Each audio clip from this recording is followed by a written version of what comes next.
kasal po kong tribal. Ang ilaha dili kis kanang pakungon ba. Oh. So, diyan na ba? Dili siya kusog. Murag igo lang pag abuton imong Sige, mag-ana. pero akong napansin katong uban nga mahilasan dili sila gusto civil wedding nga payaani kay ang kiss mong good kuan na siya kanang expression na siya nga usa na gid mo.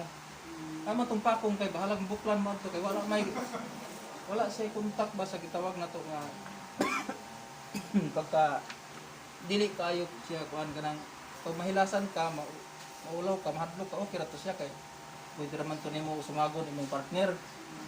Pero ang case lahi na siya. Na nag-part na siya sa wedding ceremony kay pakita ninyo nga inyong pagkaminahalay legal gid siya. Ang balaod nag-ingon, you have to consume each other. Sabot na ng consume. Kung na ay panginahanglan sa physical, andam ta. Nya mao na ang part sa kaminyoon.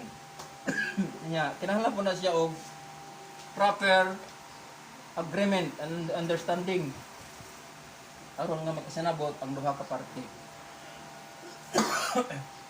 Mao ni si Ralph and Rodisa. Ralph and Rodisa, since you have already signed the certificate of marriage, duly countersigned by your ninang and ninong, upat ni sila nga nakapirma, o giilan na ni sa balaod nga pwede na. Pinasubay sa balaod, by virtue of the law vested in me, by the authority of the Church of Christ, with the consonance of the issuance of the marriage, a license to solemnize marriage by the Philippine Statistics Authority, I hereby acknowledge, declare, and pronounce you husband and wife. Congratulations, and Mami now is the bride. Yapon, okay? Pinatriling-triling pa. Okay. Okay, so ano man to? Okay na? Okay na. Tikto daw, tikto. Wala daw kayo makuha. Lugay lugay. Okay.